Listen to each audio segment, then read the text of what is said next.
On a slightly rainy night in August of 2018, Cheryl and I were on our farm in Buckingham, Iowa, where we primarily grow corn. Having both grown up on farms, we are familiar with farm life. Of course, in Iowa, there's a lot of space and few people. Our closest neighbors, George and Kenny, were located in opposite directions and were farmers themselves. With little else going on in the area, it was easy to make friends with our neighbors. George and his wife joined us for a typical weekend night of drinking and playing board games. Unfortunately, they left around 11 o'clock, leaving us to our own devices. On the drive home, we indulged in a few more glasses of wine while watching one of our favorite films. By the time we reached our destination, we were feeling the strain of the evening. We were about to fall asleep on the couch, cuddled together, when there was a knock on the front door. This was unusual, as it had never happened before. We thought we heard a voice saying something, so we turned down the volume of the television. After about 20 seconds, there was another knock at the door, followed by a muted voice saying they needed help. I was about to open the door when Cheryl touched my arm, and I looked at her, but she had made a face and was shaking her head no. I then whispered to her that I wanted to ask who it was, but she told me not to let them know we were home, as they probably already knew we were there. I then went to the door and opened it. The voice on the other end said through the door, "Oh, thank God, can you open up? We're lost." I asked who it was, and the voice said it was my wife and me. I responded with a question. "Can your wife say something?" There was a moment of silence, and I repeated the question. "Can you hear me?" The same voice responded, "She's not here right now." This raised several red flags in my mind, as I began to realize that the voice sounded a bit strange, as if a man was trying to make his voice stronger. I laughed and said, "George is a big joke, and he's drunk, so it wouldn't be unusual for him to do something like this." The voice responded in a slightly deeper voice, and I almost believed it was George, but I didn't want to open the door until I confirmed it. Having someone knock on your door out of the night, claiming to be lost, does not occur and is an immediate cause for alarm. To prove it, I set the door to record your wife's name. My smile vanished, and I went to grab my phone to call George. Cheryl was watching the situation and telling me to call the police. I said hold on the phone, and it rang 3 times before George picked up. I asked him if someone was at my front door, and he said no. I told him that someone was trying to trick me, and he said he would come right over. We hung up. Keep in mind that all of us were still drunk at this time. There were knocks on the door again. I yelled that I had a shotgun ready for you, and if you didn't leave, I would shoot. The voice said, "We're trying to use a phone. That's all we need." Cheryl dialed 911. It takes a very long time for an officer to arrive on the scene. I followed suit and yelled for George to get out of the house or I would shoot him. It took me a few seconds to remember to run upstairs and grab my shotgun from the closet. A few seconds later, George was at the door, yelling for me to open it. I let him in, and he brought his shotgun. He stated that he did not see anything or anyone in the house when he arrived. He stayed with us until a police officer arrived and took a quick tour of the property before leaving. We followed his advice to install cameras on both the front and back of the house, something we had never thought of before. It still gives me chills to think that the only thing keeping out whoever was on the front deck that night was a wooden door.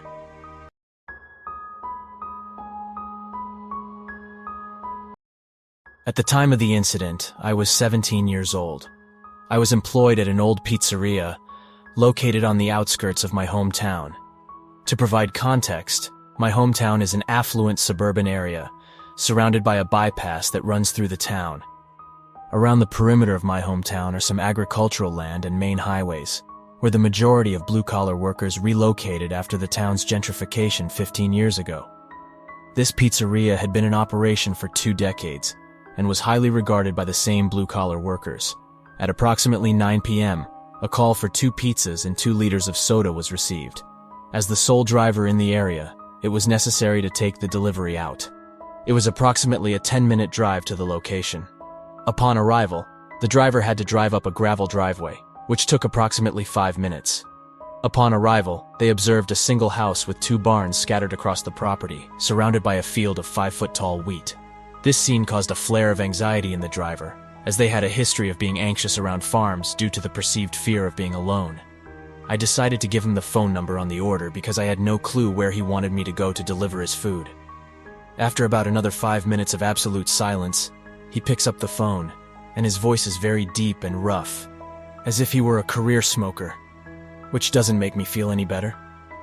He told me to meet him in his truck at the barn at the far end of his property. Now I am properly shooting myself in the foot as my mind races with all the worst things that could possibly happen to me. I forced myself to stand up and walk further into his property. As I drove past one of the cylinder storage units, I noticed his F-150 truck, and he was inside. Rather than getting out of the car, I called him and asked him how to complete the transaction. He instructed me to get out of the car and place the food on his truck bed, as he had paid with a credit card. I had expected the transaction to be completed in 10 seconds. I followed his instructions and walked over to the driver's side window to sign the receipt. The man appeared to be in his mid-40s, with a heavy build, a bushy black beard, and a cowboy hat.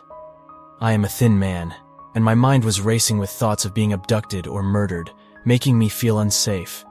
I inquired if he was wearing a pin, as I had forgotten to bring one, and he stated that he did not have any money on him. He then looked at me with a cold expression and pointed into the rear of his truck, informing me that if I asked for a tip, he would stab me in the throat with a double-barreled shotgun. I was in shock, unable to comprehend that this man had just threatened to shoot me, and all I could manage to do was return to my car and drive away from the farm. I was driving so quickly that I was able to brake my car while it was bouncing on the gravel path. I then drove 80 kilometers back to the pizzeria, where I informed my colleagues of the incident. Unfortunately, none of my colleagues took me seriously and assumed I was joking. I then went home and forgot about the incident. However, a year later, I was working the lunch shift when the same man called and ordered the pizza. At this time, I was refusing to take the order, as it was during the time of COVID and the restaurant was in a state of decline. However, due to the late hour, management forced me to go. It was 2 p.m. on a Sunday, so at least my fear of darkness would be covered. Upon arriving at his residence, the man was waiting for me. Upon recognizing me, he began apologizing for his behavior. He explained that he had recently gone through a divorce and was struggling with his emotions. I expressed my desire for the situation to be resolved, and he offered me $60 to reimburse me for the incident. Despite this, the man remained on the farm, and I hope that we will never meet again.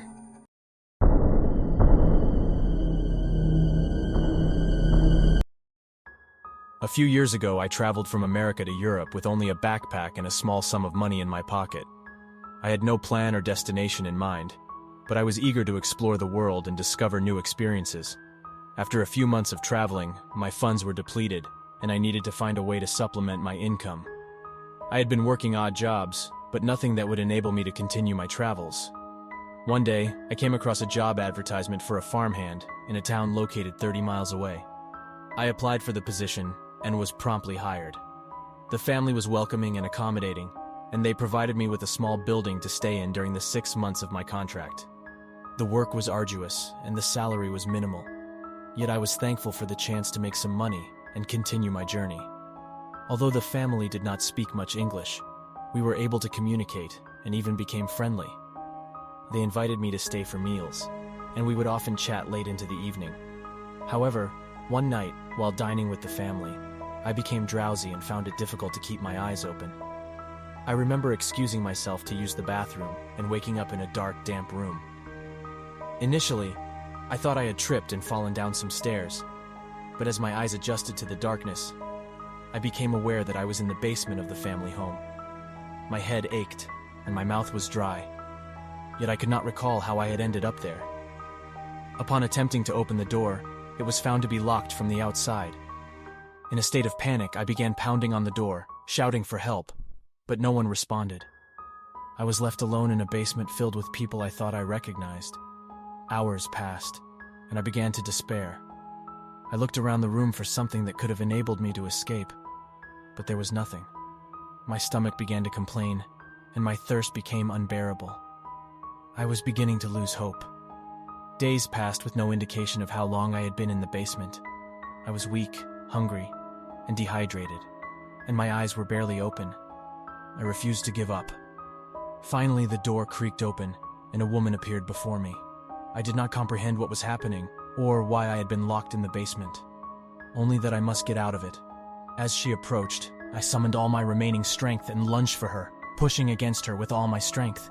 I stumbled to the door, tripping and falling, but continued to crawl forward until I eventually made it through the door and into the sunlight.